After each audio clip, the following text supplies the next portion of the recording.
저는 미수라는 사람입니다. 너무 아름다워요. 당신을 모델로 그림을 그려보고 싶은데 저와 함께 제 아틀리에로 가시겠어요? 하얀 자동차를 끌고 자신을 예술가라 소개하는 이 남성. 이 인물의 정체는 대체 무엇일까요? 오오쿠보 키요시는 1935년 1월 17일 군마현 야와다무라에서 팔남매의 7번째 아이로 태어났습니다. 그는 과보호에 가까운 부모의 사랑을 받았는데요. 그가 초등학교 6학년 무렵 그는 이웃집 여자아이를 보리밭으로 데리고 가 중요 부위에 돌을 집어넣었고 아이의 부모가 집으로 찾아와 항의하자 우리 아들은 거기 간 적도 없고 의사놀이로 남의 아이를 헐뜯는 경우가 어딨냐 라며 역정을 냈다고 하네요. 이외에도 그의 부모님은 아이들이 보는 앞에서도 거리낌 없이 성행위를 한다든지 아버지는 아들의 아내, 즉 며느리에게 자신과의 성행위를 강요하는 등 여러모로 문제가 많은 사람이었습니다. 그의 어머니는 러시아인 혼혈이었기에 오오쿠보 역시 쿼터 혼혈이었는데요. 이 탓에 그는 어릴 적 주위 친구들에게 미국인의 피가 섞여 있다며 괴롭힘을 당했다고 합니다. 고등학교에 진학한 그는 얼마 안가 학교를 그만둔 후 도쿄로 상경해 한 전기용품점 업체에서 숙식을 해결하며 생활하기 시작했는데요. 이곳에서 그는 여탕을 훔쳐보다 들켜 해고당했고 다시금 고향인 군마현으로 돌아갈 수밖에 없었다고 하네요. 1953년 4월경 그의 부모는 그를 무척 아꼈기에 가진 돈을 털어 라디오 수리점을 차려주었습니다. 문제는 오오쿠보에겐 라디오 수리에 대한 기술도 지식도 없었다는 점입니다. 게다가 수리 부품의 조달조차 제대로 하지 못했다 보니 수리를 위해 동업자의 가게에서 8회에 걸쳐 부품을 훔치다 검거 체포됩니다. 다만 이 사건은 그의 아버지가 손해를 배상해 합의를 보았기에 불기소 처분이 되었다고 하네요. 1955년 7월 12일 당시 20살이었던 오오쿠보는 대학생인 척을 해 17세 여성에게 접근, 성범죄를 저질러 징역 1년 6개월에 집행유예 3년을 선고받습니다.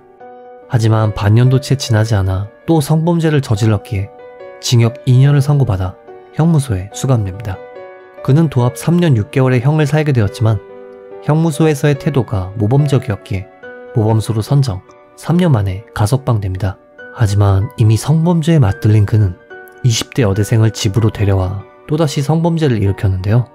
다만 출소 직후의 이 범행은 그의 친부모가 현장을 목격했기에 미수에 그쳤고 부모의 돈으로 피해자와 합의를 한 탓에 법정 기록이 남진 않았다고 합니다.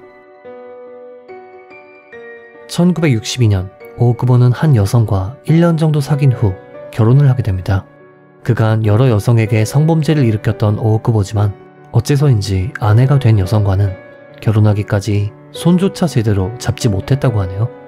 하지만 그는 결혼 전부터 아내에게 거짓 이력을 둘러댔을 뿐만 아니라 범죄 경력이나 감옥에 다녀온 사실 등을 전부 숨겼었다고 합니다.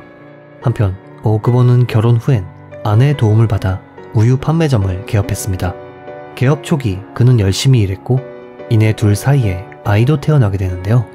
하지만 그동안 오오쿠보가 교묘하게 숨겨오던 범죄 이력을 모두가 알게 되는 사건이 발생합니다. 1965년 그는 자신의 우유 2병을 훔친 한 소년의 가족에게 변상을 하라며 협박, 2만엔을 갈취한 혐의로 공갈 미수죄로 체포되어 징역 1년, 집행유예 4년의 형을 받게 됩니다. 그리고 이 사건으로 인해 그의 범죄 이력에 대한 이야기가 동네에 삽시간에 퍼진 탓에 가게는 폐업 직전에 몰렸을 뿐만 아니라 아내와의 사이도 극도로 나빠졌다고 합니다. 이런 상황에서도 오오쿠보는 밤만 되면 차를 끌고 나가 여성을 상대로 성범죄를 일으켰는데요. 이상하게 생각한 아내가 행방을 추궁하자 알려고 하지 말라며 도끼를 휘둘러 위협했다고 합니다. 오오쿠보는 1966년 12월 23일엔 16세 여고생을, 1967년엔 20세 전문대생을 차에 태워 강제로 추행한 혐의로 징역 3년 6개월 판결을 받았고 집행유예 기간에 사건을 일으킨 탓에 도합 4년 6개월의 징역을 살게 됩니다. 한편 형무소에 들어간 그는 또다시 모범수로 선정되어 소장으로부터 무려 4번이나 표창장을 받았다고 하네요. 그가 결혼 후 저지른 짓에 실망한 아내는 이혼을 요구했지만 오오쿠보는 형기가 끝날 때까지 자신을 기다려달라며 이혼 서류에 도장을 찍지 않았다고 하네요. 그리고 1971년 3월 2일 마침내 가석방을 받아 세상에 나오게 됩니다. 가석방 후 오오쿠보는 기쁜 마음으로 집으로 돌아갔습니다. 하지만 아내는 이미 떠나고 없었죠. 오오쿠보는 아내와 함께 살기를 원했기에 그녀의 친가에 몇 번이고 찾아가 그녀와 가족을 설득하려 했습니다. 하지만 그녀의 부모뿐만 아니라 다른 가족들의 반대가 너무도 완강했던 탓에 결국 포기하고 돌아올 수밖에 없었다고 하네요. 그리고 그는 아내와 함께할 수 없다는 절망을 기점으로 본격적으로 사람을 죽이기로 결심했다고 합니다. 그는 우선 부모의 돈으로 당시 최신형 자동차였던 흰색 마츠다 쿠페를 구입해 희생자를 물색하기 시작했는데요. 당시 일본은 맞선을 통한 연애와 연애 결혼이 6대4 비율이었기에 사회 전반적으로 연애 결혼의 동경이 강했다고 합니다. 오오쿠보는 여성들의 이런 빈틈을 노려 지적인 태도와 부드러운 말씨, 흰색 고급 승용차를 내세워 여성들을 유혹했죠. 더욱이 미술교사, 화가, 교사 등 여러 직업을 자칭해 모델이 되어달라거나 그림을 구경시켜주겠다는 등의 이유로 여성을 차에 태운 후 성범죄를 저지르기 시작했습니다. 그는 약 41일에 걸쳐 150명에게 말을 걸었는데요. 비록 처음 만난 사람이었음에도 그의 차에 탄 여성은 30명에 달했습니다. 그리고 이 중 10명과 육체관계를 가졌죠. 문제는 그가 자신의 차에 탄 여성 중 자신을 조금이라도 부정하거나 의심하는 말을 한 여성을 반드시 살해했다는 점입니다. 그는 오로지 16세에서 21세의 젊은 여성만을 노렸는데요. 살해당한 여성은 총 8명이었습니다. 1971년 3월 31일 17세 여고생을 살해한 것을 시작으로 4월 6일엔 17세 웨이트리스를, 4월 17일엔 19세 현청 임시직원을, 4월 18일엔 17세 여고생을, 4월 27일엔 16세 여고생을, 5월 3일엔 18세 전기공사 직원을, 5월 9일엔 21세 직장인을, 5월 10일엔 21세 무직 여성까지 평균 5일에 한 명꼴로 살해했던 것이죠. 오오쿠보는 이렇게 살해한 피해자들을 땅속에 유기, 범행을 숨겼다고 합니다. 충격적이게도 오오쿠보를 검거한 것은 경찰이 아니었습니다. 5월 9일에 살해당한 직장인 여성 A씨에겐 오빠가 있었습니다. 그녀의 오빠는 한 회사의 어엿한 사장이었는데요. 여동생이 갑작스럽게 실종되자 수상하게 생각한 그는 회사 직원과 지인들을 총동원해 수색대를 결성, 여동생 찾기에 나섰습니다. 그리고 시내에서 A씨가 외출할 때 탔던 자전거를 우연히 발견했죠. 그녀의 오빠는 혹시나 싶은 마음에 현장에 잠복해 범인이 나타나기를 기다렸습니다. 아니나 다를까 실제로 오오쿠보는 현장에 나타났는데요.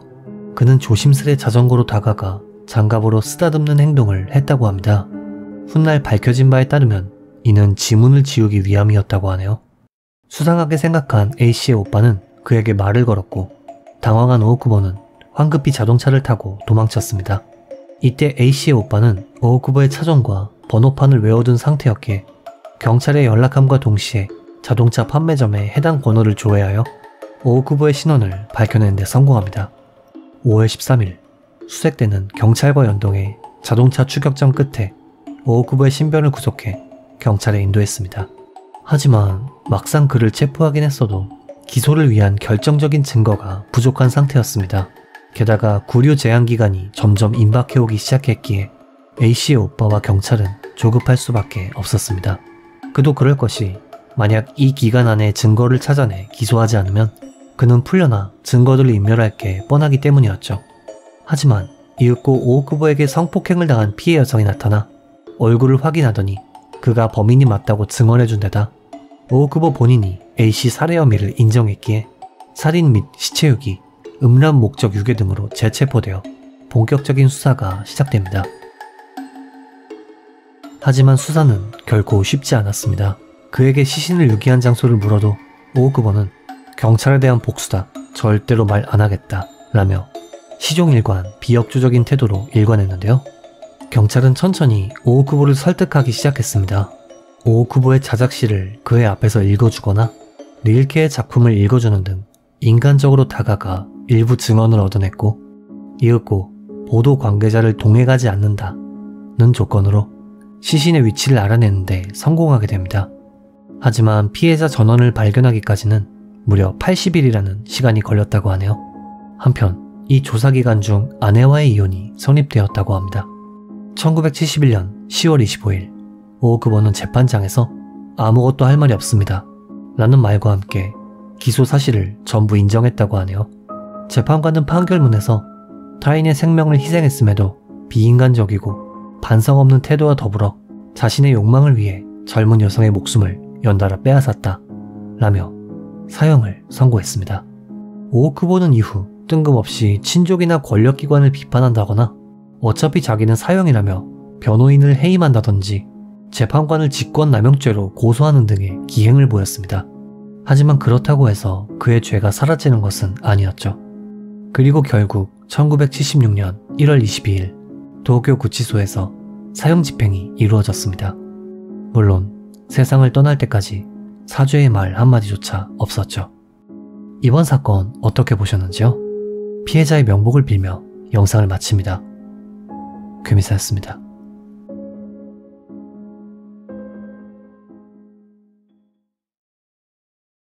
이 남성의 이름은 호즈미 하지메입니다. 가나가와현 요코하마에서 태어난 그는 유복한 가정에서 자랐습니다. 아버지는 철도회사에 근무했고 여동생도 있었다고 하네요. 성인이 된 그는 슈퍼마켓에서 종업원으로 일했는데요. 사건 발생 2개월 전인 2000년 8월경 집에서 혼자 시간을 보내던 호즈미는 우연히 집 근처를 지나가는 한 여성을 목격합니다. 이 여성은 호즈미와 중학교 동창인 A씨였는데요. 동창이긴 해도 단지 반이 같았을 뿐 친한 사이는 아니었다고 합니다. 그녀는 전문대학을 졸업한 후 기모노 관련 회사에서 일했는데요. 호즈미의 집에서 약 50m 정도 떨어진 곳에 살았었다고 합니다.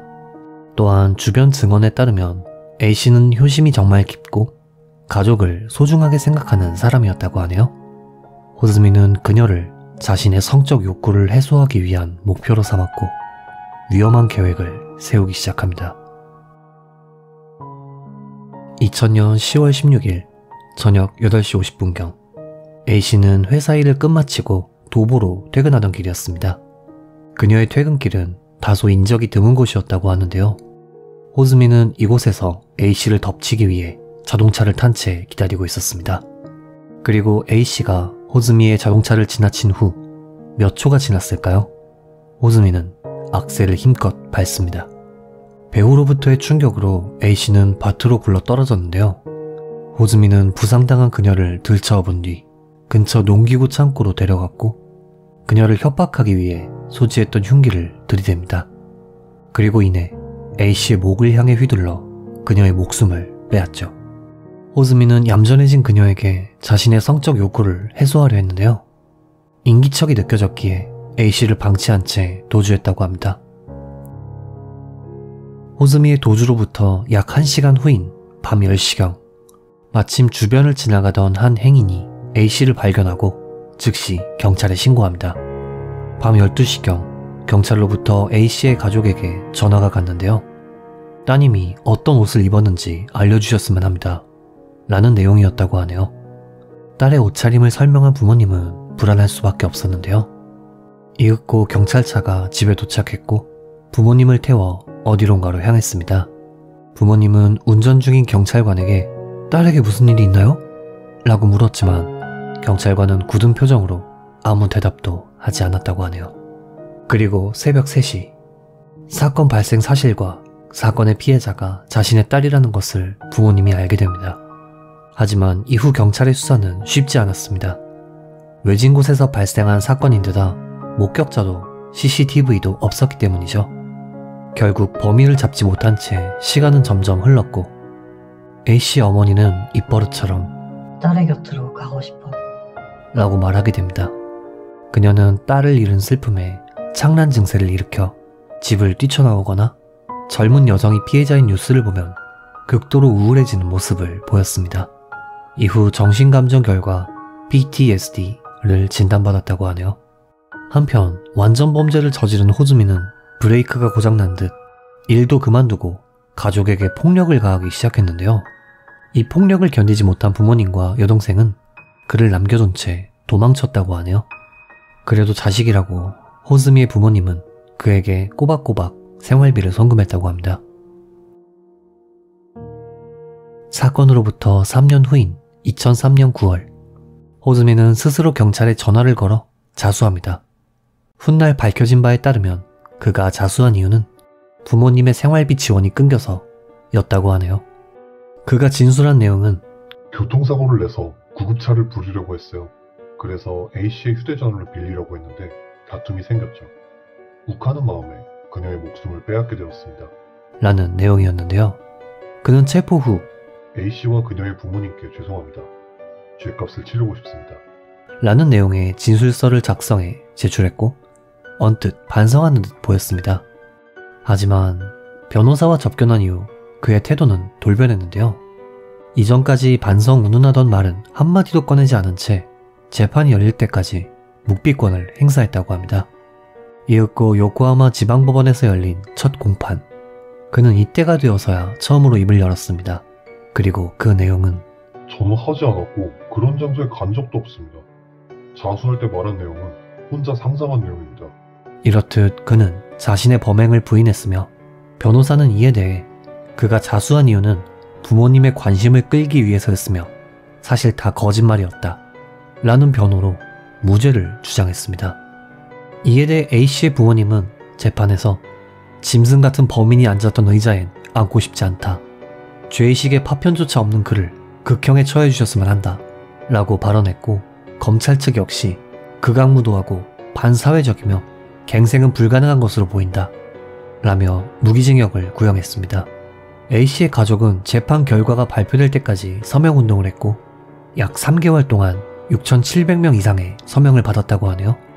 이윽고 열린 재판에서 재판장은 호즈미의 자수 당시 증언은 거짓이라고 말하기엔 너무 구체적이다 라며 다만 젊은 나이이며 초범인 것을 고려하여 무기징역에 처한다 라는 판결을 내렸습니다. 이 판결에 호즈미는 대담하게도 재판장님, 한 가지 질문해도 될까요? 라며 증언대로 이동해 마이크를 잡았지만 발언은 인정되지 않았고 끌려나갔다고 하네요. 그리고 끌려나가는 호즈미에게 A씨의 부모님은 이렇게 외쳤습니다. 너 같은 놈은 원래라면 사형이라고. 널 절대로 용서하지 않을 거다. 그리고 이를 들은 호즈미는 퇴장 직전 뒤를 돌아보며 충격적인 한마디를 내뱉죠.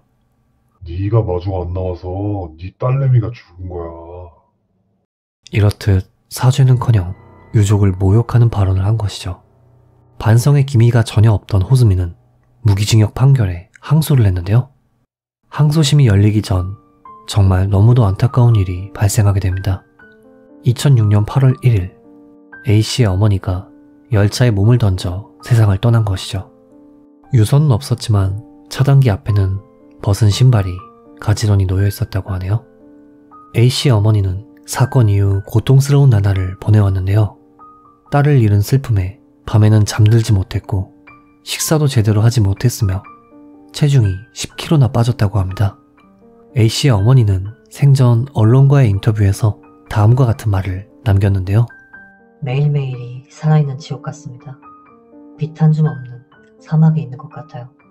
부모에게 있어 자식을 빼앗긴다는 것이 얼마나 고통스러운지. 이후 열린 호즈미의 항소심은 무기징역 판결이 그대로 유지되어 형이 확정됩니다.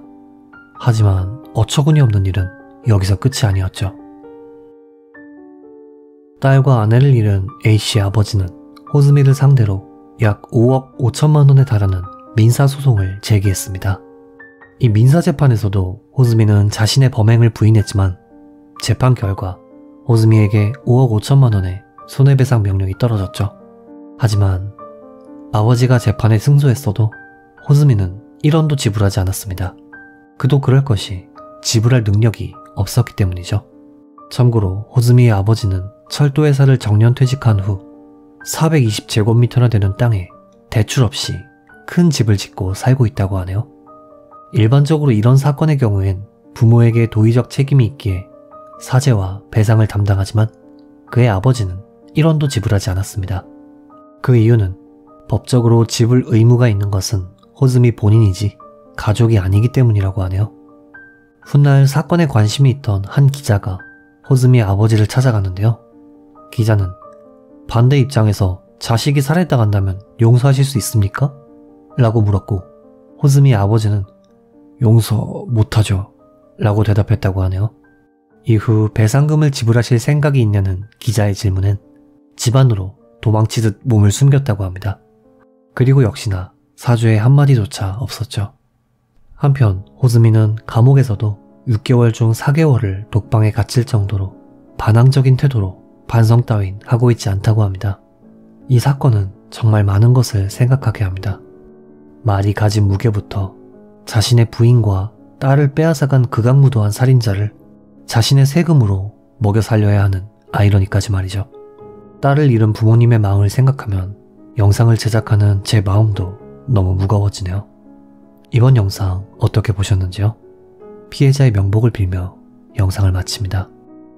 금이사였습니다. 나 방화범인데 걔네들은 불을 붙이면 어떻게 될지 알았으면서 돈을 안 줬잖아. 전부 걔네 책임이라고. 한 남성이 방송국에 전화를 걸어 고래고래 소리를 지르고 있습니다.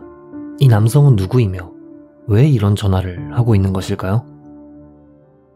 코바야시 미츠히로는 1958년 5월 19일 아오모리현 미나미츠가루에서 사형제 중 둘째로 태어났습니다. 그는 치바현에서 정시제 고등학교를 다니며 주유소에서 아르바이트를 했다고 하는데요. 이후 1987년 다시금 아오모리현으로 귀성한 후 택시회사에 취업했습니다. 그는 근무 태도도 좋고 사교적인 성격이었기에 많은 동료들도 그를 좋아했다고 하네요. 이후 그는 한 여성을 만나 결혼을 약속하게 되었고 1995년에는 1억 7천만 원 정도를 대출받아 집을 사게 됩니다. 한편 코바야시의 취미는 도박이었는데요. 그가 즐기던 도박은 경륜이었고 한 달에 딱 10,000원 정도만 사용했었다고 하네요. 그마저도 당첨되면 좋고 아니면 말고 정도의 수준이었다고 합니다. 하지만 한 가지 사건을 계기로 그의 삶이 뒤틀리게 됩니다. 그 계기는 바로 빚이었는데요. 과거 코바야시는 지인 여성 A씨가 중매를 해준 덕에 결혼을 할 수 있었습니다. 그리고 이 지인 여성이 코바야시에게 돈을 빌려달라고 부탁한 것이죠. A는 자신이 돌보는 한 노인에게 곧 1억을 받을 예정인데 그 과정에서 2천만 원 정도 돈이 필요하다고 말했습니다. 하지만 코바야시는 주택 대출 때문에 그런 목돈은 없었죠. 그러자 A씨는 대출을 받으면 어때? 돈은 내가 책임지고 갚을게 라고 말했습니다. 그는 이 A씨 덕에 결혼을 할 수 있었고 은혜를 갚고 싶었기에 그녀의 말대로 한 대부업체에서 2천만 원을 대출받아 그녀에게 건네주었다고 합니다. 그리고 이 지인 여성은 돈을 갚지 않았죠. 코바야시가 전화를 걸어도 곧 갚을 테니까 기다려달라 라는 말뿐이었다고 합니다. 대출금엔 점점 이자가 붙기 시작했고 코바야시는 초조함을 느낍니다. 이 상황을 타개하기 위해 코바야시는 한 가지 방법을 생각해냈는데요. 대부업체는 은행보다 돈을 쉽게 빌려주니 대출을 받은 다음 경륜 도박으로 따서 갚으면 된다. 라는 발상이었죠. 그는 1,000만 원 정도의 사채를 빌려 도박에 올인했지만 일확천금은 결코 쉽지 않았고 결국 전부 잃게 되었습니다. 이후 회사에까지 빚 독촉 전화가 걸려오는 등 궁지에 몰리기 시작했는데요. 코바야시는 급한 대로 아버지에게 손을 벌려 매달 200만 원의 생활비를 받았고 어떻게든 빚을 갚기 위해 스스로 운송 사업도 개시했다고 하네요. 한편 그에게 돈을 빌렸던 지인 여성 A씨와는 거의 연락이 되지 않았습니다. 그리고 그녀는 이와테현의 한 항구에서 일가족과 함께 시신으로 발견되었죠. 경찰 조사 결과 지인 여성과 그녀의 가족 모두는 가족 단위의 사기꾼이었던 것으로 밝혀졌습니다. 이들이 목숨을 끊은 이유도 사기 혐의로 지명수배가 내려졌기 때문이었다고 하네요. 이 소식으로 인해 언젠가 A씨가 돈을 갚아줄 거라는 희망은 사라집니다. 2천만 원 정도의 빚을 전부 코바야시 자신이 갚아야 했죠. 게다가 심지어 나중에 알고 보니 그의 아내 역시 500만 원을 A씨에게 빌려줬었던 것으로 판명됩니다. 코바야시는 도합 2,500만 원의 빚을 갚기 위해 어머니에게 손을 벌렸는데요. 어머니는 노후를 위해 준비했던 저축연금을 깨 빚을 대신 갚아주었다고 합니다. 이제 그가 갚아야 하는 돈은 대부업체에서 빌린 도박빚 1,000만 원 뿐이었습니다. 그는 빚이 남아있다는 사실을 부모는 물론 아내에게도 숨겼는데요. 그는 이 도박빚을 갚기 위해 다시금 대출을 받아 경륜 도박을 했습니다. 그리고 1,000만 원이었던 빚은 다시금 2,800만 원까지 불어나게 되었죠. 그러던 어느 날 그의 아버지가 타계하게 됩니다. 아버지가 생전에 가입한 보험이 있어 그는 이 생명보험금을 받게 되는데요. 그 금액은 그가 지고 있는 도박빚을 갚은 후 자동차를 살 수 있을 정도의 액수였다고 하네요. 그는 가장 먼저 보험금의 일부로 자동차를 구매했고 남은 금액으로 빚을 갚기는커녕 어차피 빚을 갚을 거면 그냥 경륜으로 딴 다음 집 대출까지 갚아버리면 되지 않나? 라고 생각하게 됩니다. 그리고 아버지의 생명보험금을 들고 경륜장으로 들어간 후 전부 탕진하게 되었죠. 조금만 더 하면 딸 것 같다는 생각에 그는 이번엔 구입한 자동차를 담보로 600만 원을 대출, 다시 경륜장으로 향했습니다. 그리고 이 돈마저 전부 탕진하게 되었죠. 빚을 갚고 새 출발을 할 수 있었던 절호의 기회를 도박이 주는 쾌락에 팔아넘긴 그는 아내와 어머니에게 사실을 전부 털어놓았다고 하네요. 다시는 경륜 같은 거 하지 않을게. 아내와 어머니는 불같이 화를 냈지만 그래도 자식이라고 어머니는 이걸로 마지막이라며 600만 원을 빌려주었고 그는 이 돈으로 자동차를 되찾을 수 있었습니다. 그런데 그는 도박이 경륜이 너무너무 하고 싶었습니다. 아버지의 생명보험금이건 어머니의 연금이건 도저히 도박이 주는 쾌락을 끊을 수 없었죠. 그래서 어머니가 빌려준 600만 원으로 대출을 갚은 후 그 자리에서 또다시 자동차를 담보로 600만 원을 빌려 다시 경륜장으로 향했습니다. 그리고 그 돈을 전부 탕진했죠. 그에게 더 이상 빚을 갚을 능력은 없었기에 결국 담보로 잡은 자동차에 차압이 들어오는 지경에 이르렀습니다. 차를 빼앗기면 도박을 한 사실이 가족에게 들키는 데다 통근이나 생활에도 큰 지장이 있었기에 그는 빚을 갚기 위해 강도짓을 계획했습니다. 2001년 5월 7일 코바야시는 주유소에서 약 4리터 정도의 기름을 구매한 후 집에 있던 신문 다발을 챙겨 목표를 물색하기 시작했습니다. 그가 목표로 삼은 것은 집에서 18km 정도 떨어진 대부업체였는데요. 은행보다 경비도 허술하고 직원도 적지만 돈은 있기 때문에 대부업체를 목표로 삼은 것이라고 하네요. 그리고 다음 날인 2001년 5월 8일 오전 10시 45분경 코바야시는 대부업체의 계단에 가져온 신문지를 놓은 후 그 위에 구매했던 기름을 뿌렸습니다. 이는 돈을 들고 도주할 때 계단에 불을 질러 추격을 막기 위해서였다고 하네요. 이후 그는 남은 기름통을 들고 대부업체로 진입, 창구에 기름을 뿌렸죠. 그리고 라이터에 불을 붙인 뒤 다음과 같이 외쳤습니다. 휘발유다. 돈 내놔. 안 내놓으면 불 지른다. 이때 지점장은 냉정하게 돈은 드리지 않습니다. 라고 대답하며 즉시 경찰에 신고를 했는데요. 이 행동에 격분한 코바야시는 신문지에 불을 붙여 창구 안으로 던졌습니다. 기름을 뿌린 탓에 불은 엄청난 기세로 타오르기 시작했고 불길이 무서웠던 코바야시는 즉시 계단으로 도망쳤다고 하네요. 그리고 계단에 놓아둔 신문지에도 불을 붙여 퇴로를 봉쇄한 후 자동차를 타고 도주했는데요. 도망칠 때의 속도를 너무 올렸던 탓에 다수의 행인들의 뇌리에 강하게 남았다고 합니다. 한편 통로 쪽으로 도망친 몇몇 직원은 큰 화상을 입으며 겨우겨우 살 수 있었지만 창구 안쪽으로 도망친 5명의 직원은 탈출구가 없었기에 화재에 의해 사망하게 되었습니다. 그리고 이 범행은 고작 3분 만에 일어난 일이었죠. 사건 다음날 뉴스와 신문에서 방화 사건과 사망자에 대한 소식을 접한 그는 나는 나쁘지 않아. 신고한 놈이 나쁜 거야. 라고 합리화했다고 합니다. 게다가 사건 이후에도 도박을 끊지 못했다고 하네요. TV에선 연일 그의 몽타주와 더불어 범인에 대한 비난 일색이었고 참다 못한 그는 정체를 숨긴 채 방송국에 전화를 걸어 나 방화범인데 걔네들은 불을 붙이면 어떻게 될지 알았으면서 돈을 안 줬잖아. 전부 걔네 책임이라고. 라는 주장을 했다고 하네요. 이후 코바야시는 수사에 혼선을 주기 위해 방송국에 한 통의 편지를 보냈는데요. 내가 범인인데 나는 40대가 아니다. 나는 몽타주와 전혀 닮지 않았다. 범행에 자동차는 쓰지 않았으며 목격 정보 역시 잘못됐다. 라는 내용이었다고 하네요. 물론 경찰은 이런 얄팍한 수에 속아 넘어갈 리 없었고 사실 이 편지는 나는 40대이며 몽타주와 닮았고 범행에 자동차를 썼다는 것을 전면적으로 인정하는 것과 다름없었습니다. 경찰은 먼저 방송국에 전화했던 범인이 아오모리의 일부 지역에서 쓰이는 스가루 사투리를 썼다는 증언을 토대로 범인이 아오모리현 출신이라는 것을 전제해 두고 범행에 사용한 자동차와 동일한 모델의 소유주를 한 명씩 대조하기 시작했습니다. 이 사실은 언론에 보도되었고 코바야시는 압박을 느꼈는지 아내에게 의심받으면 귀찮으니까 사건 당일 네가 탔다고 해. 라고 말했습니다. 그리고 실제로 경찰 수사원이 방문했을 때도 남편이 시킨 대로 말했다고 하네요. 한편 경찰은 결정적인 증거를 찾아내게 됩니다. 바로 그가 범행 당시 계단에 놓아둔 신문지의 일부였는데요. 우리가 보는 신문은 언뜻 보기에 다 똑같아 보여도 사실 인쇄소나 배달 지역에 따라 약간의 차이가 있다고 합니다. 가령 사진과 같은 귀퉁이의 십자 마크도 인쇄소나 배달 지역에 따라 차이가 있는 것이죠. 현장에서 발견된 신문 조각은 스가루의 나미오카정에 배달된 신문이었고 나미오카정에 살며 40대에 해당 자동차 모델을 소유한 사람은 오로지 코바야시 뿐이었죠.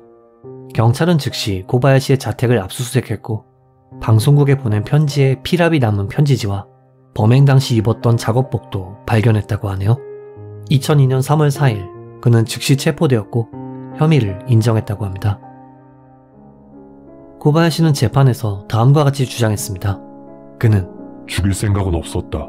거기 직원들은 도망치려면 도망칠 수 있었다. 실제로 4명은 살았지 않느냐. 따위의 소리를 늘어놓았고 1, 2심에서 사형 판결을 받았습니다. 그런데 남을 5이나 불태워 죽여놓고 자신은 살고 싶었던 모양인지 항소는 물론 3번에 걸쳐 재심 청구를 했다고 하는데요. 그는 자신이 사형이 될 거라 생각하지 않았기에 출소한 후 어떻게 살 것인지에 대해 가족에게 편지를 보냈었다고 하네요. 진심으로 자신이 저지른 죄가 가볍다고 믿었던 모양입니다. 물론 그의 항소와 재심은 전부 기각되었고 사형이 확정됩니다. 그는 사형수가 되어 감옥에 갇힌 채 시간을 보냈고 2013년 1월경부터는 죽음에 대한 공포로 인해 대소변을 가리지 못하게 되었다고 하네요. 결국 2014년 8월 29일 코바야시에 대한 사형이 집행되어 그는 세상을 떠났습니다. 56세의 나이였죠.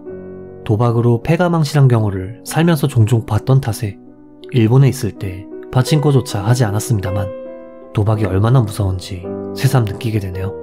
도박 중독은 질병입니다. 이번 영상 어떻게 보셨는지요? 피해자의 명복을 빌며 영상을 마칩니다.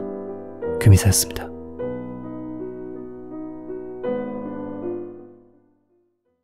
이 남자의 이름은 스즈키 야스노리입니다. 1969년 후쿠오카에서 태어난 그는 아버지가 자동차 정비공장의 사장이었기에 나름 유복한 유년 시절을 보낼 수 있었는데요. 그는 어릴 땐 그다지 특이한 점이 없는 아이였지만 중학생이 되면서 점점 이상행동을 보이기 시작했습니다. 이 이상행동이란 바로 성도착증이었는데요. 그는 여성 속옷에 집착해 습관적으로 속옷을 훔치는 등 성적인 욕구를 억제하지 못하는 성향을 보였다고 합니다. 이후 고등학교에 진학한 후엔 크게 문제를 일으키진 않았습니다. 다만 당시 동창생들은 야한 걸 좋아하는 녀석, 화내는 포인트를 알 수 없었다, 농담이 통하지 않는 사람이었다 라며 당시의 스즈키를 회상했습니다. 고등학교 졸업 후인 1987년 그는 자동차 관련 전문학교에 입학했습니다. 그의 아버지는 자동차 정비공장 사장이었기에 자연스레 학교를 졸업한 후 아버지의 공장에 입사해 일을 시작하게 되었죠. 한편 20대의 그에겐 한 가지 취미가 생겼는데요. 바로 강제로 여성을 추행하는 컨셉의 성인 비디오를 모으고 그것들을 감상하는 것이었다고 합니다. 이후 1999년 39세의 나이로 스즈키는 한 여성과 결혼하게 됩니다. 이 여성은 간호사였고 둘 사이에선 아이도 생겼다고 하네요. 자동차 전문 기술자와 간호사 아내, 귀여운 딸까지. 겉으로 보기에 그들의 가족은 문제가 없어 보였습니다. 하지만 사실은 그렇지 않았죠. 스즈키는 성욕과 허영심이 무척 강했습니다. 그는 결혼 후 아버지의 공장을 담보로 제2금융권으로부터 많은 돈을 대출했는데요. 그 액수가 무려 1억 원 이상에 달했다고 합니다. 문제는 그가 이 돈을 술집, 파친코 등 전부 유흥에 탕진했다는 것이죠. 그는 아내가 있었음에도 데이트 사이트에서 알게 된 여성과 음담패설을 주고받으며 사이트에도 큰 돈을 쓰는 등 상식을 벗어난 행보를 보였습니다. 물론 그에게 빚을 갚을 능력은 없었죠. 대출 이자는 점점 불어나기 시작했고 결국 빚의 존재를 가족들이 알게 됩니다. 게다가 빌린 돈을 어디에 썼는지까지 모두가 알게 되었죠. 2004년 5월 그의 부모는 1억 원의 빚을 대신 갚는 대가로 그와 연을 끊었고 스즈키는 아버지의 공장에서도 해고됩니다. 그는 그럼에도 불구하고 이번엔 집을 저당 잡아 대출을 한 것이 들통나 2004년 9월경엔 아내와의 관계마저 파탄났다고 하네요. 1억 원의 빚을 부모님이 대신 갚아주었음에도 이 대출로 인해 그에겐 다시 8천만 원이라는 빚이 생긴 것이죠. 한순간에 무직이 된 그는 생활비 마련을 위해 2004년 10월경 후쿠오카의 운송회사에 취업하게 됩니다. 겨우겨우 생활비는 벌 수 있었지만 불어나는 이자를 갚기는 힘들었죠. 그러던 도중 스즈키는 한 가지 생각을 떠올리게 됩니다. 젊은 여자를 덮쳐서 돈을 빼앗을까? 그러면 돈도 벌고 성욕도 해소할 수 있는데. 2004년 12월 12일 밤 스즈키는 첫 번째 희생자인 A씨를 발견합니다. 그녀는 나가사키현의 외딴 섬 출신으로 치기공사가 되기 위해 꿈을 안고 후쿠오카로 상경한 지 약 반년 정도밖에 되지 않았던 시골 소녀였다고 하네요. 밤 11시경 스즈키는 밤길을 걷던 A씨의 뒤를 밟았습니다. 그리고 A씨가 인적이 드문 곳으로 들어섰을 때 뒤에서 그녀를 덮쳐 입을 막은 후 근처 공원으로 끌고 갔는데요. 이때 그녀가 도망치거나 비명을 지를 수 없도록 머플러를 목에 감아 기절시켰다고 합니다. 그리고 의식을 잃은 그녀에게 성욕을 해소하며 이렇게 생각했다고 하네요. 아, 얜 내 얼굴 봤으니까 죽여야겠다. 욕구를 해소한 그는 감겨있던 머플러를 힘껏 조여 그녀의 목숨을 빼앗았습니다. 그리고 그녀의 지갑에서 돈을 꺼내려던 순간 스즈키는 근처에 주차된 트럭에서 인기척을 느꼈고 그대로 도주했습니다. 이후 A씨의 시신은 금방 발견되었고 이때를 기점으로 경찰의 수사 역시 시작되었죠. 첫 번째 사건으로부터 19일 후인 2004년 12월 31일 본래 성욕 해소와 금품 갈취를 위한 범행이었지만 어째서인지 스즈키는 이번엔 62세 여성을 타겟으로 삼았는데요. 훗날 밝혀진 바에 따르면 당시 그녀는 젊어 보이는 복장에 후드티를 입고 있었기에 스즈키가 젊은 여성으로 착각했다고 합니다. 아침 7시경 스즈키는 출근 중이던 B씨에게 흉기를 들고 접근합니다. 그리고 이윽고 그녀가 젊지 않다는 것을 깨닫자 돈만 빼앗기로 계획을 변경했죠. 스즈키는 그녀에게 흉기를 휘둘렀고 B씨는 필사적으로 도망치려 했지만 상처가 깊었던 탓에 금세 스즈키에게 붙잡힐 수밖에 없었습니다. 그리고 스즈키는 다시금 몇 번이고 그녀를 찔렀죠. B씨는 그 자리에서 세상을 떴고 스즈키는 B씨의 가방을 들고 도주했는데요. 가방 안엔 약 6만원과 휴대전화가 들어있었다고 하네요. 두 번째 사건으로부터 18일 후인 2005년 1월 18일 하카타쿠 희생자를 물색하던 스즈키의 눈에 한 예쁜 여성이 들어옵니다. 그녀는 스튜어디스를 목표로 항공사에서 근무하던 C씨였는데요. 아침 5시 반경 스즈키는 출근 중인 그녀에게 흉기를 들고 접근했습니다. 그녀는 스튜어디스가 되기 위해 출근길엔 늘 영어회화 CD를 들었고 그렇기에 스즈키의 접근을 전혀 깨닫지 못했죠.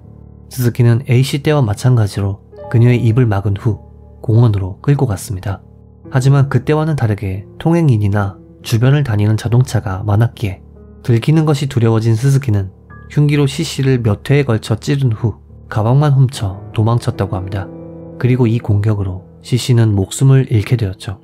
심지어 세 번째 범행은 스즈키의 운송회사 근무 중 40분의 휴식 시간 동안 일으킨 것이라고 합니다. 스즈키는 흉기를 숨기기는커녕 차 뒷좌석에 대충 방치한다든지 다른 사람이 보는 앞에서도 피해자의 휴대전화를 태연하게 사용해 만남 사이트에 접속하는 등 범행 후에도 별일 없다는 듯 생활했다고 하는데요. 이때의 휴대전화 사용 내역과 위치 정보가 단서가 되어 경찰은 스즈키를 검거할 수 있었죠. 훗날 그에게 왜 피해자의 휴대전화를 사용했는지 묻자 위치 추적이 됐는지 몰랐고 통신비가 아까워서 그랬다 라고 대답했다고 하네요. 2006년 1월 26일 공판에서 스즈키는 A씨 이외의 사건은 전부 부인했습니다. 이마저도 A씨 살해는 강도 목적이 아니었으며 B씨의 경우는 여성이 칼 위로 넘어졌을 뿐이고 C씨는 살해도 폭행도 강도 목적도 없었다고 주장했는데요. 물론 검찰은 흉기에 찔린 횟수나 상처의 깊이를 통해 그의 주장이 터무니없다는 것을 지적했습니다. 한편 재판 과정에서도 스즈키는 반성 따윈 없는 뻔뻔한 태도를 보였는데요. 그가 재판 과정에서 내뱉은 망언만 해도 다음과 같습니다. 거의 입장하고 인사한 다음 공판 중에 미안하다고 했으면 됐지. 뭘 어떻게 하면 되는데요? 무시하면 돼요? 내 재판은 사법권 남용이다. 생명의 소중함을 전하기 위해서라도 나는 사형이 되면 안 된다. 목이나 사람이나 나에겐 똑같다. 이런 그의 망언이 오죽했으면 재판장이 피해자 입장에서 생각하는 것이 책임있는 태도 아닙니까? 유족은 당신의 반성을 바라고 있어요. 바로 당신이 죽였다고요. 라며 10분간 설교를 할 정도였다고 하네요. 스즈키는 최종 진술에서도 경찰이 자신들의 주장을 강요했다. 재판장의 질문이 불쾌했다. 등의 발언으로 수사와 재판 자체를 1시간에 걸쳐 비난하기만 했습니다. 그리고 2006년 11월 3일 그에게 사형 판결이 내려집니다. 재판장은 판결문에서 동기의 참작의 여지가 없고 살해 방법도 흉악하고 잔인하다. 잔인하기 짝이 없는 범행은 목숨으로 보상하는 것이 정당하다. 라는 말을 남겼습니다. 스즈키는 이 판결에 즉시 항소했는데요. 자신은 범행 당시 극도의 스트레스로 심신미약 상태였다고 주장했습니다. 물론 그의 항소는 당연히 기각되었고 2019년 7월 31일 사형이 집행됩니다. 성욕 해소와 금품 갈취를 위해 3명의 목숨을 빼앗으면서 생명의 소중함을 전하기 위해서라도 나는 사형이 되면 안 된다라니 제가 올 한 해 들었던 헛소리 중 3손가락 안에 들 정도네요. 여러분은 이번 영상 어떻게 보셨는지요? 피해자분들의 명복을 빌며 영상을 마칩니다. 규미사였습니다.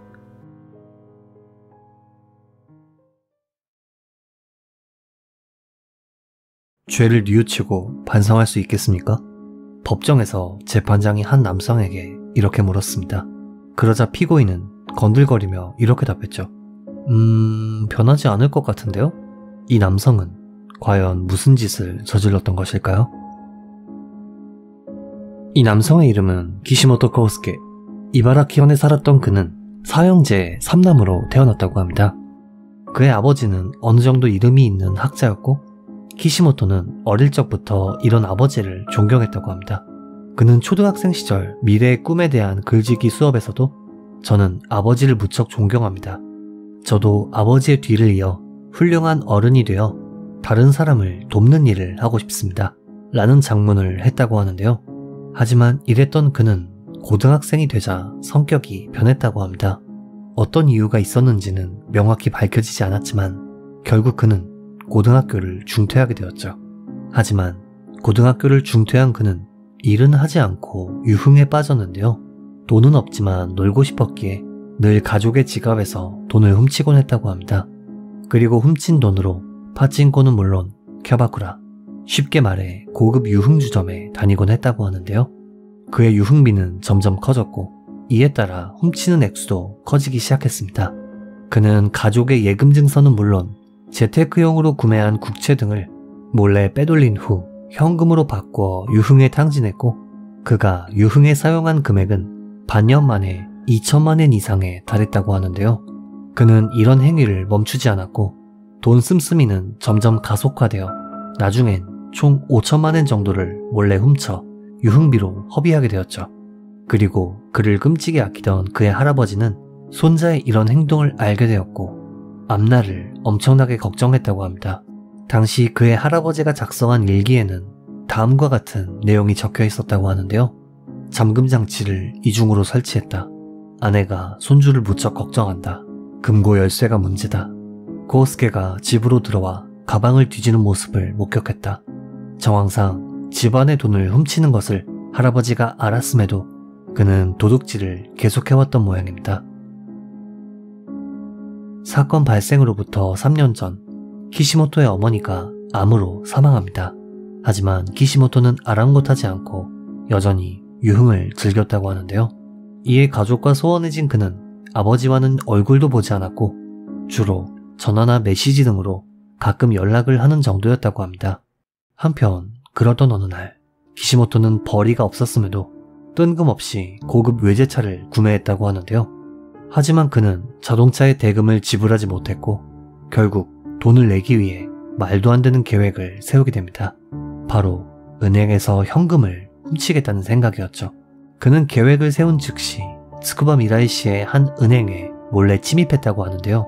하지만 당연하게도 경보가 울려 즉시 경찰이 출동했고 당황한 키시모토는 현장에서 도망쳤지만 결국 현행범으로 체포되었다고 합니다. 재판에 넘겨진 그는 징역 1년 6개월, 집행유예 3년 판결을 받았다고 하는데요. 유죄 판결을 받은 데다 집행유예 상태였음에도 그는 전혀 반성하지 않았고 여전히 이전처럼 유흥비에 돈을 탕진했다고 합니다. 하지만 그에겐 여전히 일을 할 생각이 없었죠. 키시모토는 유흥을 위해 집에 돈을 훔치는 걸로는 부족해지자 결국 대부업체에 100만엔 이상의 빚을 지게 되었습니다. 그리곤 집 월세가 밀리더라도 캬바쿠라에 가는 등 수중에 돈만 있으면 곧장 유흥에 탕진했다고 합니다. 한편 손자가 종종 돈을 훔쳐갔음에도 그의 할아버지는 손자인 키시모토를 무척 아꼈기에 경찰에 피해 신고를 제출하지는 않았다고 하는데요. 할아버지의 이 판단은 돌이킬 수 없는 비극을 불러오게 됩니다. 2008년 9월경 유흥비 부족에 집세도 밀린 키시모토는 끔찍한 계획을 세우게 됩니다. 그 계획이란 자신의 할아버지를 죽이고 금고에서 돈 될 만한 걸 훔치는 것이었죠. 사건 당일인 2008년 9월 4일 오후 1시 반, 키시모토는 할아버지의 집에 몰래 침입했습니다. 그리고 그의 손엔 흉기인 시칼이 들려져 있었죠. 그는 먼저 할머니의 배에 흉기를 휘둘러 목숨을 빼앗았다고 하는데요. 이후 약 2시간 후 외출해서 집에 돌아온 할아버지를 습격했습니다. 할아버지는 손주에게 그만두라고 애원했지만 키시모토는 아랑곳하지 않았고 이윽고 목숨을 빼앗은 후 시신 위에 이불을 덮었다고 하네요. 그리고 본격적으로 할아버지의 집을 털기 시작했습니다.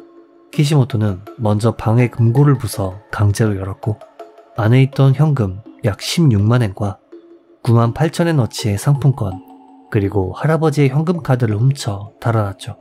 금고에는 할아버지가 잊어버릴 것을 대비해 비밀번호를 적어둔 메모가 있었기에 키시모토는 이바라키현을 떠나 아이치현, 오사카 등을 돌며 할아버지의 계좌에서 총 250만엔을 인출했다고 하네요. 그리고는 이 돈으로 아무 일 없었다는 듯 유흥업소와 파친코 등을 드나들었다고 합니다. 한편 우연히 친가에 들린 키시모토의 아버지가 현장을 발견했고 충격에 빠진 채 즉시 경찰에 신고했습니다. 경찰은 먼저 피해자의 인간관계를 조사했고 일기장을 토대로 손자인 키시모토가 범인일 가능성이 높다고 추정, 그의 행방을 쫓았지만 키시모토는 이미 도주한 상태였죠.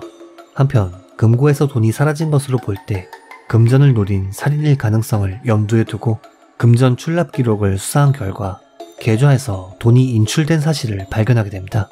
이를 바탕으로 경찰은 돈이 출금된 곳의 CCTV를 확인했고 돈을 출금하는 사람이 피해자의 손주인 키시모토였음을 알아냈습니다. 수사본부는 사건으로부터 5일 후인 9월 9일 키시모토의 실명과 얼굴을 공개하며 검거에 나섰는데요. 다음날인 9월 10일 경찰의 발빠른 정보 공개 덕에 키시모토는 후쿠오카시의 하카다역 매표소에서 잡혔다고 합니다. 경찰에 체포된 그는 조사 단계에서 살인에 대해 묻자 모른다, 집에 들어갔을 때 두 사람은 이미 죽어 있었다 등의 진술을 했지만 경찰은 이미 다양한 증거를 확보한 상태였고 결국 키시모토는 자신의 범죄를 인정했다고 하네요. 2009년 5월 19일 첫 공판에서 키시모토는 자신의 기소 사실을 그대로 인정했습니다. 검찰은 현금을 빼앗기 위한 목적으로 두 사람을 죽일 마음을 먹었다 라며 이 사건은 명백한 강도살인임을 주장했고 변호 측은 작은할아버지의 탄원서를 읽으며 아마 할아버지도 손자의 엄벌을 원하지 않았을 거라는 주장을 했습니다. 한편 키시모토의 아버지와 그의 다른 형제들은 3년 전 어머니가 암으로 사망했고 이걸 계기로 키시모토는 마음을 둘 곳을 잃어 유흥에 빠진 것이라 변호했지만 정작 현장에 있던 키시모토는 어머니의 사망은 사건과 전혀 상관없다고 본인의 입으로 말했다고 하네요. 또한 키시모토는 자신이 일으킨 사건에 대해 나쁘다고 생각하지만 반성하냐고 물어본다면 모르겠네요 라고 답변했으며 재판장이 죄를 뉘우치고 갱생할 수 있겠냐 묻자 변하지 않을 것 같은데요? 라며 가령 30년 복역해도 내가 변할 거라고 딱 잘라 말할 수는 없네요 라고 답변했다고 합니다. 검찰 측은 유흥비 목적의 강도살인에 참작의 여지는 없기에 원래라면 사형이지만 가족이 정상 참작을 원한다며 무기징역을 구형했습니다. 재판장은 판결문에서 범인은 반성하는 태도도 없으며 중대한 형사 책임이 있지만 유족이 관대한 처분을 바라는 것을 고려할 수밖에 없다 라며 검찰의 구형대로 무기징역을 확정했습니다. 부족함 없이 성장한 학자 집안의 아이가 어쩌다 이 지경이 된 걸까요?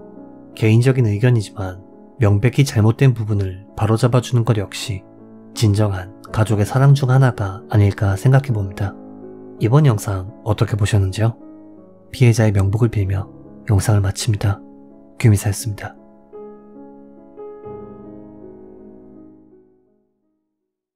내가 남편을 죽여줘서 당신도 속 시원하지? 보험금도 들어갔겠다. 감사하라고. 100만 원 정도는 나한테 넣어. 이것은 범인이 실제 피해자 유족에게 보냈던 편지 내용입니다. 이런 모욕적이고 뻔뻔한 편지를 보낸 그는 대체 어떤 사람일까요? 이 남성의 이름은 히키지 도시아키입니다. 히로시마 출신인 그는 어릴 때부터 소심하고 조용한 소년이었죠.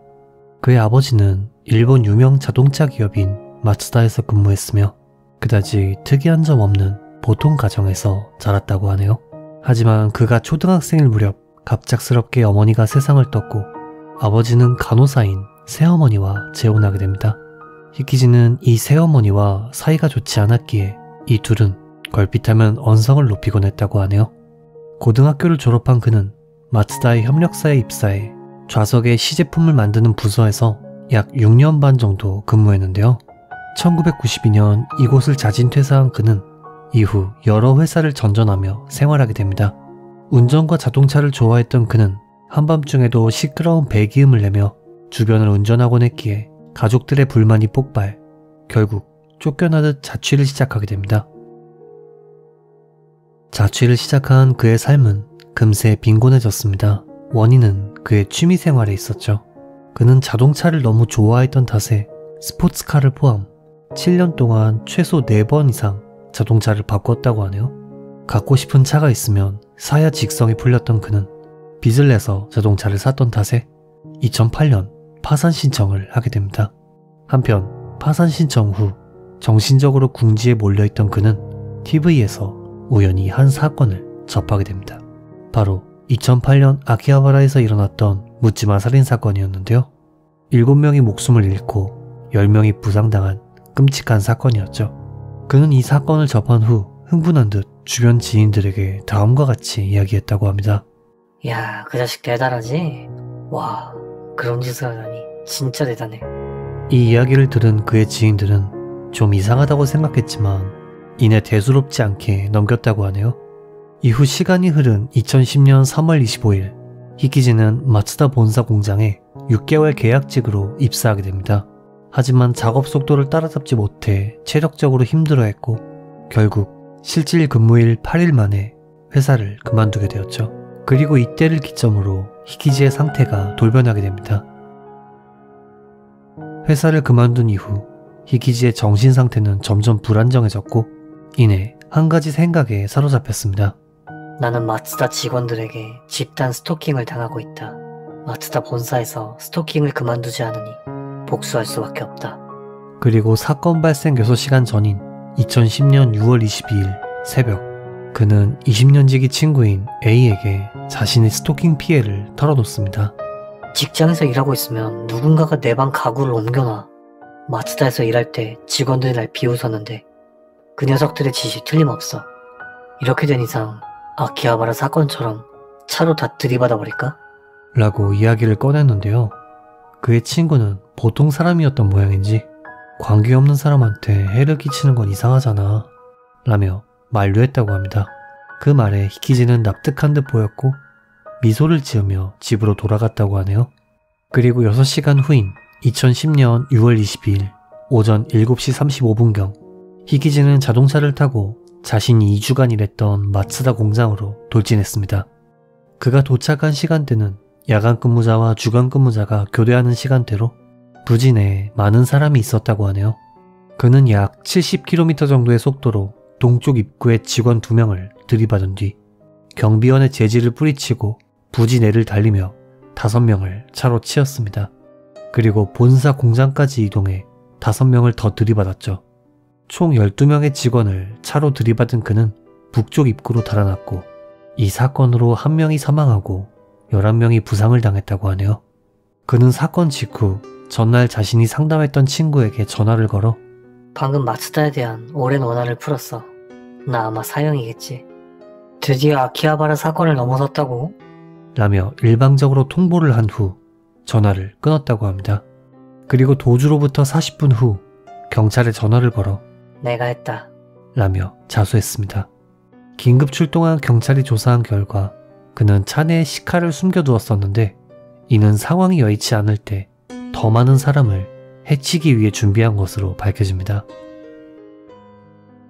마츠다는 경찰에게 자신이 겪고 있던 집단 스토킹에 대해 진술했지만 경찰 조사 결과 실제 이러한 스토킹 행위는 없었던 것으로 밝혀집니다.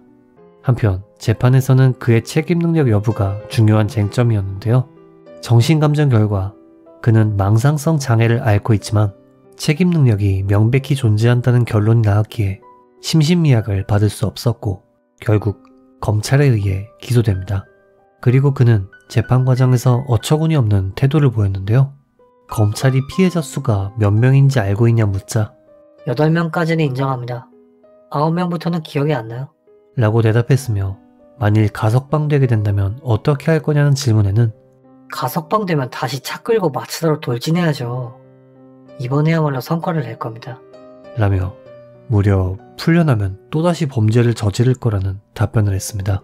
이뿐만 아니라 사건에 대해 묻는 피고인 질문엔 대답하기 힘드니까 패스하겠습니다. 처음 패스하는 거라고요? 라며 긴장감도 죄의식도 없이 퀴즈쇼인 마냥 장난스러운 태도를 보였다고 합니다. 이외에도 배심원들에게 명령을 한다든지 20-30명을 죽였어도 만족 못했을 거다 라는 등 온갖 망언을 쏟아냈는데요. 그리고 이윽고 재판장에서 그가 피해자 유족에게 보낸 편지가 공개되자 법정은 충격의 도가니에 빠지게 됩니다. 그는 재판 전인 2010년 10월 말 이 사건으로 유일하게 목숨을 잃은 H씨의 아내에게 편지 한 통을 보냈는데요. H씨는 사망 당시 1살도 채 안 되는 아이가 있던 한 가정의 가장이었다고 합니다. 그리고 편지의 내용은 이러했죠. 내가 남편을 죽여줘서 당신도 속 시원하지? 보험금도 들어갔겠다. 감사하라고. 100만원 정도는 나한테 넣어. 다행히 유족은 당시 그의 편지를 받는 것조차 거부했었기에 재판이 열리기 전까지는 내용을 몰랐다고 합니다. 그리고 평범한 사주의 편지일 거라 생각했던 법정의 모든 이들은 충격에 빠질 수밖에 없었죠. 판사는 판결문에서 계획적이고 비정하며 극히 위험한 범행이다. 사형도 고려할 사안이라는 말을 남기며 무기징역을 구형했습니다. 하지만 히키즈는 판결에 불복, 즉시 항소했다고 하는데요. 그가 항소한 이유는 마츠다 직원들에게 괴롭힘을 당한 것이 정신질환에 의한 망상으로 치부되는 것을 인정할 수 없다는 이유였죠. 2013년 3월 11일 히로시마 고등법원은 항소를 기각했고 히키즈는 무기징역이 확정되어 현재 오카야마 형무소에서 복역 중입니다. 덧붙여 최근 글을 취재한 한 작가에 따르면 그는 여전히 반성하고 있지 않으며 자신이 무기징역을 받은 이유는 변호사와 경찰, 검찰 관계자, 기자들 탓이라고 생각한다고 합니다. 그를 그렇게 만든 것은 누구의 탓도 아닌 자기 자신일 텐데 말이죠. 이번 영상 어떻게 보셨는지요? 피해자의 명복을 빌며 영상을 마칩니다. 규미사였습니다.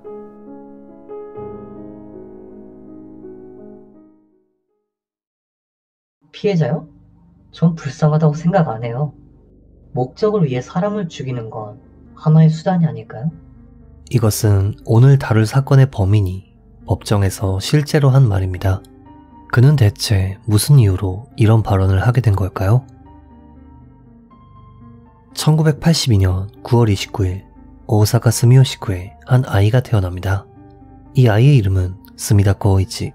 스미다는 별 문제없는 유년 시절을 보냈고 오사카 시립대학에 진학한 후 법학을 전공했습니다. 그는 대학 졸업을 앞두고 사법시험을 준비할 정도로 나름대로 머리가 좋았다고 하네요. 대학을 졸업한 그는 싱폼이라는 회사에 입사하게 되는데요. 이곳은 한 대기업의 정보 처리 자회사였고 스미다는 이곳에서 시스템 관리 업무를 담당했다고 합니다. 한편 이 회사엔 훗날 피해자가 되는 여성도 있었습니다. 그녀는 싱폼에서 파견 사원으로 일하는 가토 미사시였는데요. 그녀는 훗날 범죄자가 되는 스미다와는 다른 층에서 일했고 간혹 업무 연락이나 서류 교환 등으로 얼굴만 아는 정도의 관계였다고 합니다. 미사시는 사건 발생 1개월 전에 4년간 교제한 남자친구와 약혼을 했고 곧 결혼을 앞둔 몸이었다고 하네요. 사건이 발생하기 2년 전인 2009년 11월, 당시 스미다는 한 여성과 교제를 시작했습니다. 하지만 이 여성과는 결국 반년 만에 헤어졌다고 하는데요. 스미다는 그녀와 헤어진 이후에도 계속해서 집착했다고 합니다. 하지만 이 여성은 집착하는 스미다에겐 관심을 주지 않았고 결국엔 다른 남성과 결혼하게 되었죠. 이미 헤어진 상태였음에도 이 결혼 소식에 스미다는 큰 충격을 받습니다. 스미다는 전 여자친구와 결혼한 남자를 살해할 계획을 세웠지만 실행할 수 없었고 자신의 좌절감을 분출하기 위해 여성에게 성적 욕구를 해소한 후 살해하겠다는 계획을 세우기 시작합니다.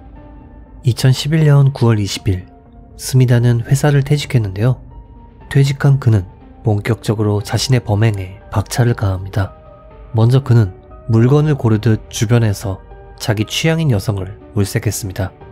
그가 목표로 삼은 것은 총 4명이었는데요. 한 명은 같은 건물에 사는 여성이었고 다른 3명은 회사 동료였다고 합니다. 그는 이 4명의 후보 중 가토 미사시를 목표로 정합니다. 9월 30일 스미다는 사원증 반납을 이유로 회사에 들렸습니다. 하지만 실제 목적은 단순한 반납이 아니었죠. 그는 회사 앞에서 대기하다 퇴근하는 미사시를 불러 세웠습니다. 좀 봐주셨으면 하는 게 있는데요. 잠시 창고로 가시겠어요? 이 둘은 이전부터 일 때문에 아주 약간의 교류가 있던지라 미사시는 별 의심 없이 스미다를 따라 창고로 향했습니다. 그녀가 창고에 들어서자 스미다는 문을 걸어 잠근 후 미리 준비해온 수갑으로 그녀의 손을 구속했습니다. 그리고 흉기를 들이대며 자신의 성적 욕구를 해소했죠. 미사시는 누구에게도 말 안 할 테니 살려달라고 간청했지만 스미다는 아랑곳하지 않고 흉기로 그녀를 찔렀습니다. 그리고 그녀의 목숨을 확실히 빼앗기 위해 목을 향해 휘둘렀죠. 이후 그는 싸늘하게 식은 그녀를 자신의 차에 실은 뒤 부모님과 여동생이 있는 친가로 이동했습니다. 가족에게는 오카야마 본사에서 오사카로 발령받았어요. 라는 거짓말을 한 뒤 집 근처에 차고를 대여해 매일 그곳에서 시신을 조금씩 해체하기 시작했습니다.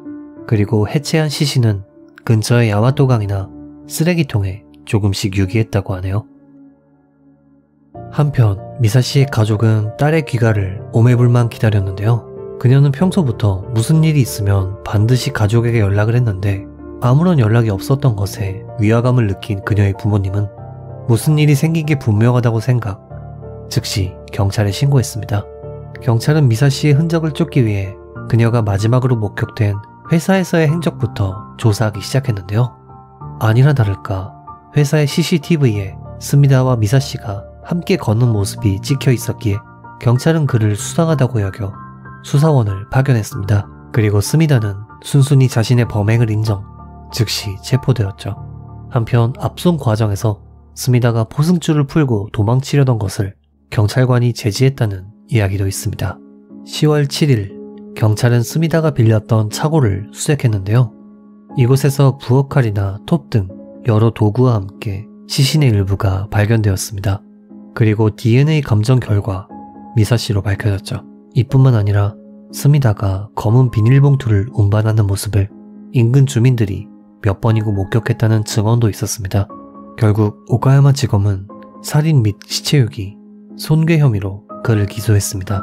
그리고 이후 스미다는 회사 창고에서 TV와 청소기를 훔친 것이 드러나 2012년 4월 17일 절도 혐의로 재체포된 데다가 자신의 진술로 성폭행 여죄까지 밝혀지게 되죠. 성범죄, 살인범에 좀도둑까지 거를 타선이 없네요.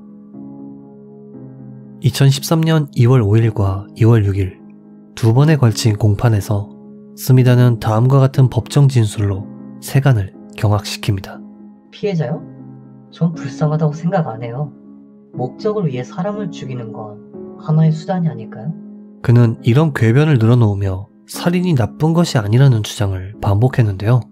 검사가 사법고시를 준비한 경험이 있는 입장에서 범죄에 대해 어떻게 생각하냐? 라고 묻자 범죄자는 죽어 마땅하죠. 라고 대답했고, 검사가 지금 그 범죄자가 당신입니다만? 이라고 말하자 저는 특별하기 때문에 용서가 됩니다.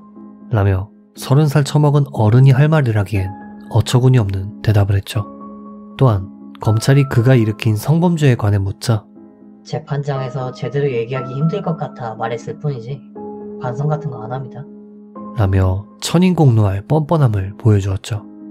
그런데 다음 날인 2월 7일 여기서 스미다는 다시금 말도 안 되는 태도로 모두를 경악시켰는데요. 갑자기 태도를 바꿔 부모님을 남긴 채 죽고 싶지 않아요. 제가 잘못했어요. 미안해요, 미사씨. 라고 울부짖으며 사죄를 하기 시작한 것이죠. 그는 어차피 저는 사형일 테니 거짓 연기를 내서 판사님께 나쁜 인상을 주려 했어요. 라는 말도 안 되는 변명을 했습니다. 이 발언을 들은 미사씨의 아버지는 범인이 보인 눈물은 사죄의 눈물로 보이지 않는다 라며 저것은 작전입니다. 배심원의 마음을 움직이기 위해 어떻게 하면 가장 효과적일지 계산한 게 분명합니다. 속지 마세요. 스미다는 인간의 탈을 쓴 악마입니다. 라고 발언했고, 검찰 역시 성욕을 해소하기 위해 여성을 살해한 후 증거인멸을 위해 꼼꼼하게 계획적으로 시신을 해체, 유기했다 라며 사형을 요청했습니다. 그리고 2013년 2월 14일 재판부는 사형을 확정지었습니다. 일본 재판에서 일반적으로 1명을 살해했을 경우엔 무기징역, 2명은 죄질에 따라 다르며 3명은 사형이라는 이야기가 있습니다만 사실 이는 단순한 지표일 뿐 명백한 기준은 아니라고 합니다. 하지만 1명을 살해했는데 사형 판결이라는 것은 굉장히 이례적인 것이죠. 1명 살해의 사형 판결은 일본 배심원 제도 도입 이래 이 사건이 최초였다고 합니다. 그렇다 보니 그가 만약 항소해 대법원까지 갔다면 무기징역으로 감형되었을 것이라는 이야기가 많습니다. 한편 형이 확정된 후 미사씨의 아버지는 스미다에게 죄의식을 느꼈으면 한다 라며 미사씨의 성장 과정을 담은 편지를 보냈지만 답장은 없었다고 하네요. 그리고 2017년 7월 13일 히로시마 구치소에서 형이 집행되었습니다. 향년 34세의 나이였죠. 이 사건은 뒷이야기가 있는데요. 앞서 말씀드렸듯 굉장히 이례적인 사건임에도 불구하고 상대적으로 언론에는 크게 보도되지 않았다고 합니다. 게다가 TV에 소개된 스미다의 사진 역시 중학교 시절의 것뿐이었죠. 소문에 의하면 스미다와 미사씨가 일하던 곳은 대기업의 자회사였기에 이 대기업이 회사 이미지가 나빠지는 것을 막기 위해 언론의 입을 틀어막아 보도를 규제했던 것은 아니냐 하는 이야기가 있습니다. 진실은 알 수 없지만 여러모로 씁쓸함이 남는 이야기네요. 이번 영상 어떻게 보셨는지요? 미사씨의 명복을 기원하며 영상을 마칩니다. 김이사였습니다.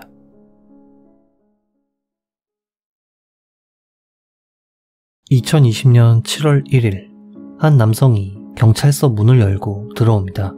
무슨 일로 오셨냐는 경찰의 질문에 그는 사람을 죽였습니다 라고 말했는데요.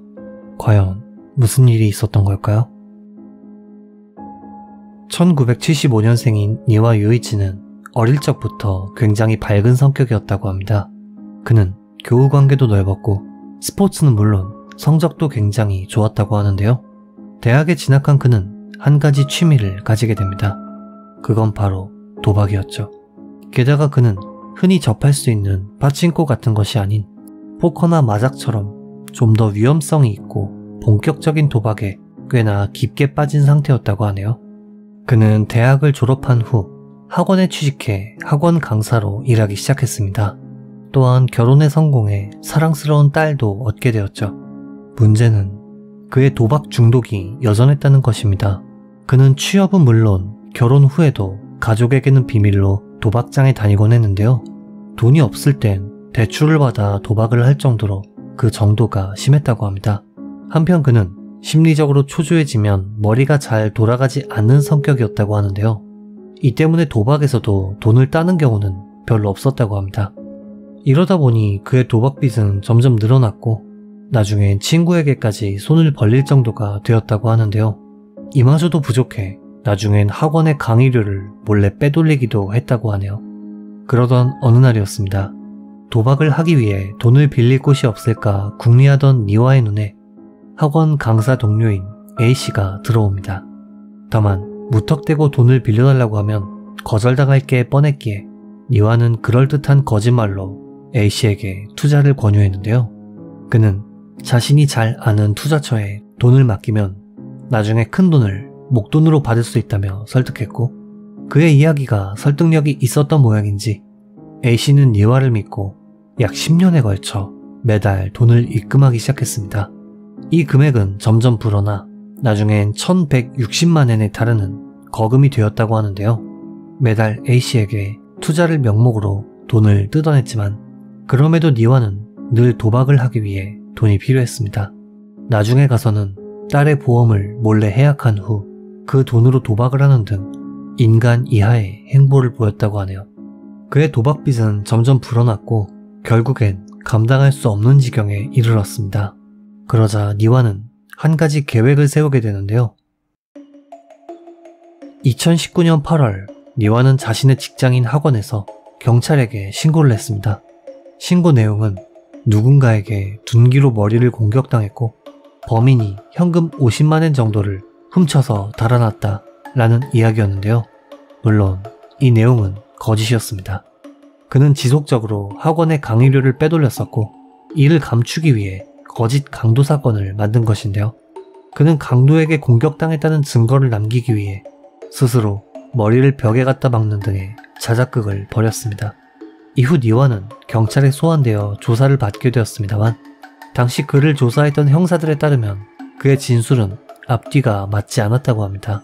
단연간 범죄를 다뤄온 형사들이다 보니 이들은 니와가 거짓말을 하고 있다는 것을 단번에 알아차렸고 형사가 진술의 모순점들을 지적하자 결국 니와는 강도 사건이 전부 자작극이었다고 실토했다고 하네요. 결국 이 거짓 신고로 인해 니와는 체포되었고 재판장에서 반드시 새로운 사람이 되겠습니다 라며 선처를 바란 끝에 집행유예 3년을 선고받았다고 합니다.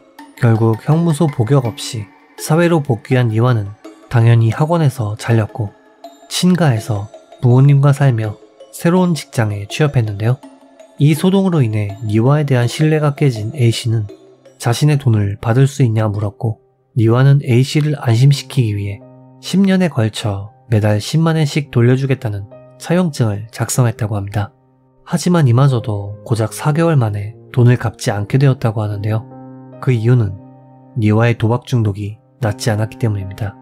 그는 도박빚으로 자작극을 벌여 직장에서도 잘린 후 여전히 도박 중독에서 헤어나오지 못했던 것이죠. 그의 도박빚은 어마어마했다고 하는데요.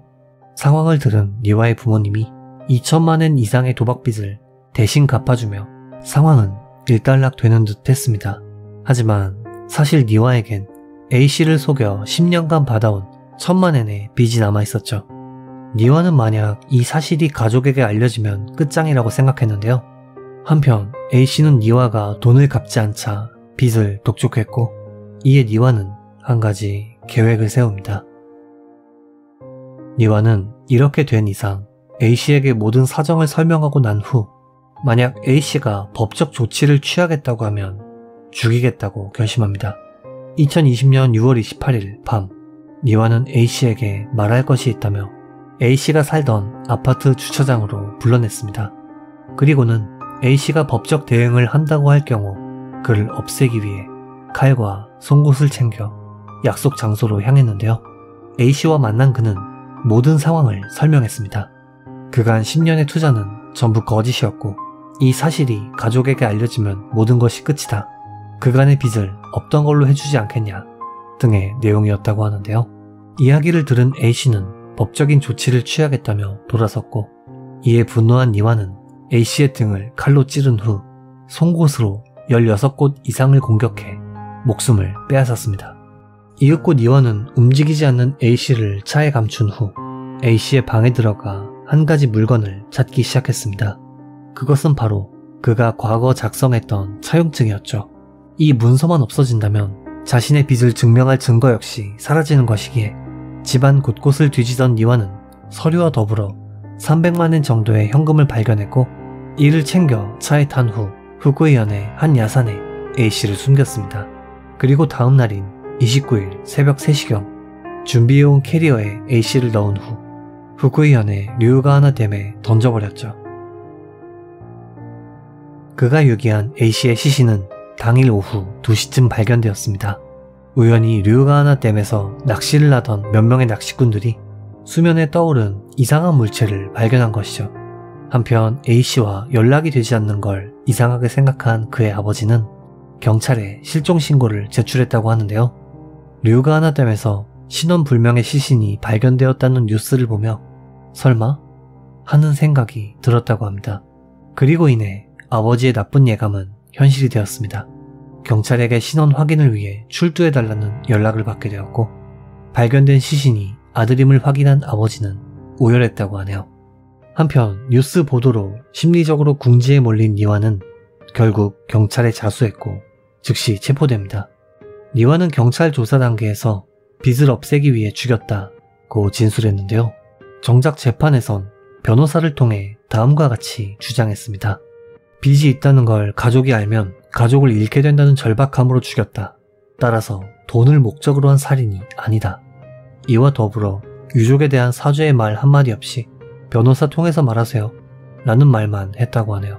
검찰 측은 경찰 조사 단계에선 금전 목적이라 하더니 재판에선 가족을 잃기 싫은 마음에 죽였다는 등 왜 동기가 바뀌었냐 지적하자 경찰에게 말해봤자 안 믿어줄 것 같아서 적당히 변명했다 라며 뻔뻔한 태도를 보였다고 하는데요. 검찰은 범행 동기는 빚을 없애기 위함이었고 살해 후 A씨의 방에서 차용증은 물론 현금을 훔쳐간 것으로 볼 때 명백한 강도살인죄가 성립된다며 무기징역을 구형했습니다. 한편 니와는 재판 전에 변호사를 통해 유족에게 반성문과 현금 500만 엔을 건넸지만 형량을 가볍게 하려는 수작이 뻔히 보였기에 유족은 이를 거절했다고 하네요. 유족은 범인이 다시는 사회에 나오지 않도록 해달라며 강력한 처벌을 원했고 2023년 3월 10일 재판장은 검찰 측의 의견을 전면적으로 지지, 최종적으로 무기징역의 판결이 내려졌습니다. 이 판결에 대해 유족은 어떤 판결이라고 해도 아들은 돌아오지 않는다. 부디 범인이 항소 없이 자신의 형벌을 받아들였으면 한다 라는 말을 남겼다고 하는데요. 니와는 판결 후 곧바로 항소했습니다. 그리고 항소 결과는 아직 나오지 않았죠.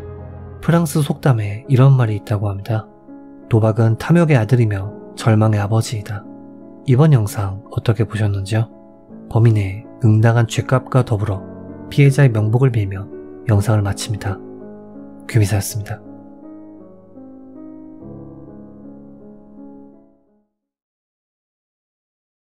경찰에 체포되어 연행되는 이 남성. 취재진을 향해 무려 V를 그리고 있습니다. 그는 대체 무슨 죄를 지었던 걸까요? 이 남성의 이름은 가케이 신이치. 그는 아버지가 없는 모자 가정에서 자랐는데요. 조금 특이한 점으로는 쌍둥이 동생이 있었다고 합니다. 그의 유년 시절은 전혀 문제가 없었습니다. 우리가 흔히 볼 수 있는 밝고 건강한 소년이었다고 하네요. 그와 어린 시절을 함께 보낸 소꿉친구는 딱히 특이한 점 없는 평범한 유년 시절이었다고 당시를 회상했습니다. 고등학교에 진학한 가케이와 동생은 성격도 밝았고 쌍둥이라 주목을 받아 학교 내에서도 인기가 많았다고 하네요.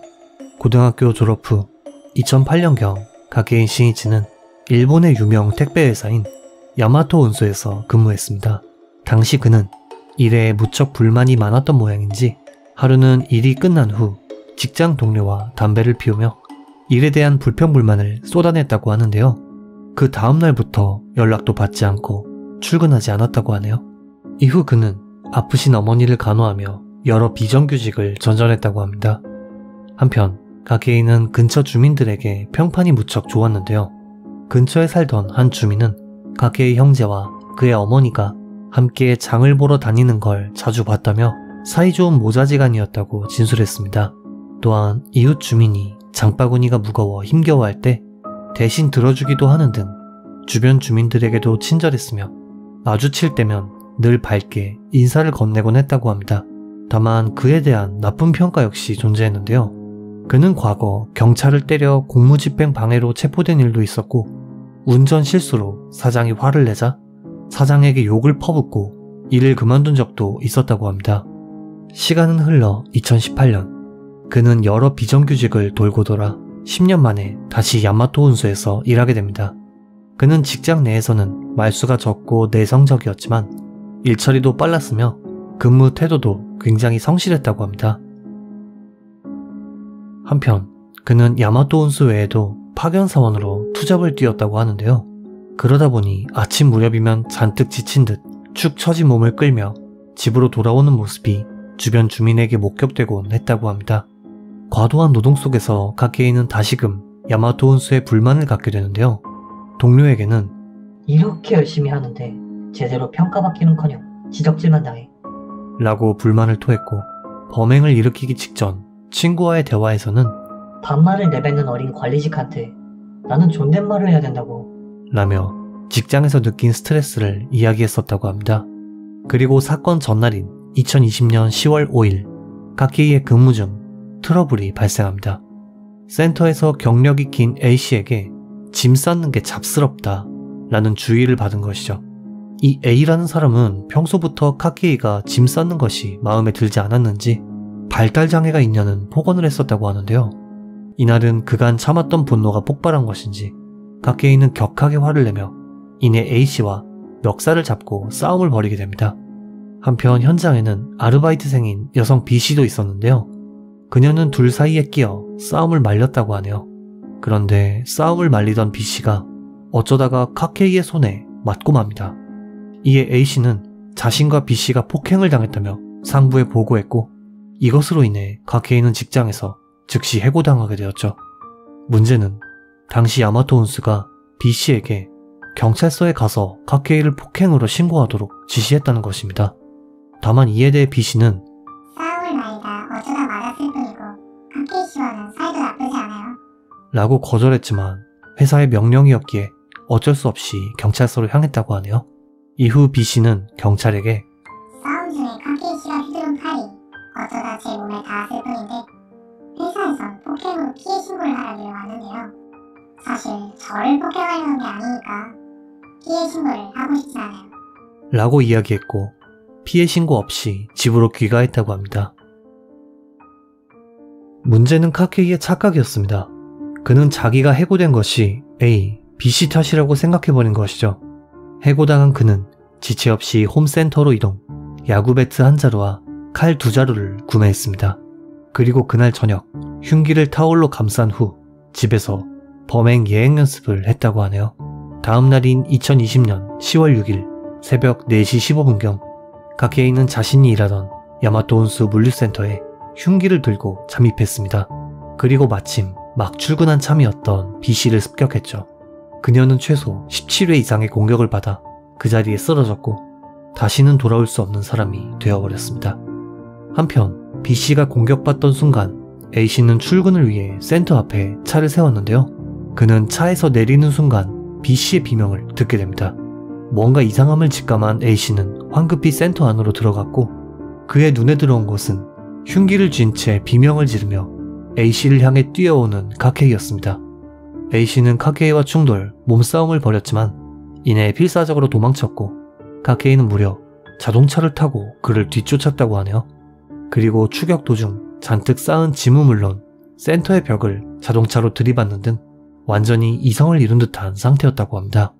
한편 A씨는 카케이가 벽을 들이받는 틈을 타 어떻게든 무사히 도망칠 수 있었고 즉시 경찰에 신고했습니다. 잠시 후 신고를 받고 출동한 경찰을 발견한 카케이는 무려 자신이 타고 있던 자동차로 경찰차마저 들이받았다고 하네요. 그리고 충돌한 순간을 틈타 경찰은 카케이를 체포하는 데 성공합니다. 카케이는 체포 후 조사 과정에서 다음과 같은 진술을 남겼습니다. 해고당해서 화가 났었다. 그 2명 때문에 해고당했다고 생각했고 목숨을 빼앗을 계획이었다. 그리고 그는 즉시 기소되었고 검찰로 소환되던 도중 현장을 취재하러 온 취재진에게 말도 안 되는 행동을 보였습니다.